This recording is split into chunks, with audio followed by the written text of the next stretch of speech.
Hi, team. I want to walk you through a little bit, or share a little bit of insight around where persisted process properties are stored, and sometimes that's helpful in various troubleshooting scenarios when the value is used that is not expected.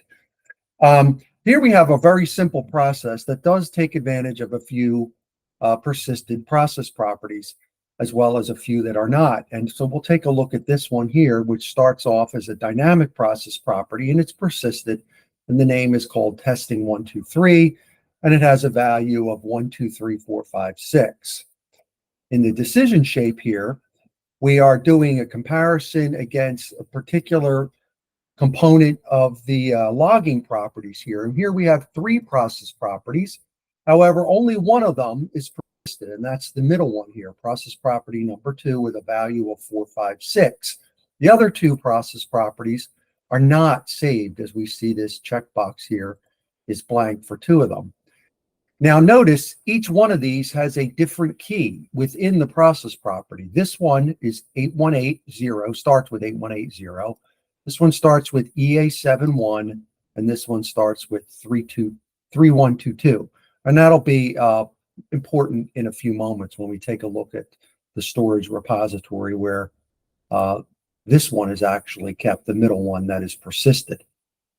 Okay, so if we run the process itself, the actual the persisted process properties are stored in the execution folder on the file share.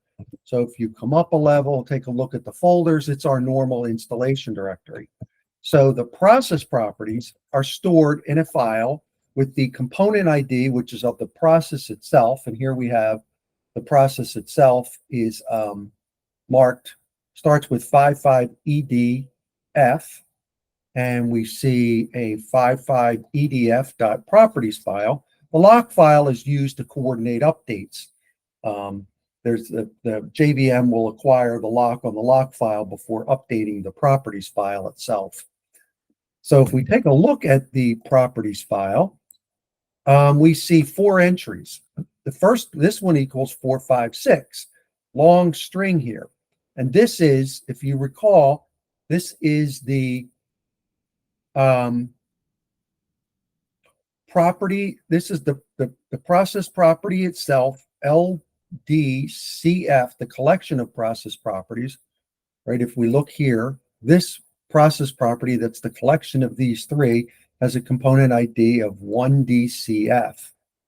And that is this 1DCF. And within it, it has EA715 equals 456. That is this particular middle one here with the key EA715. The other one here was our persisted process property testing 123.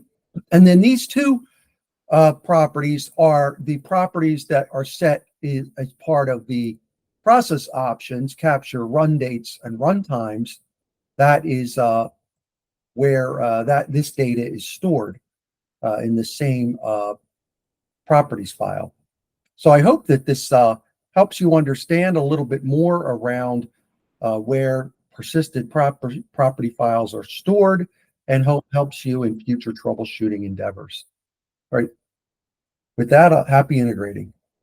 Bye.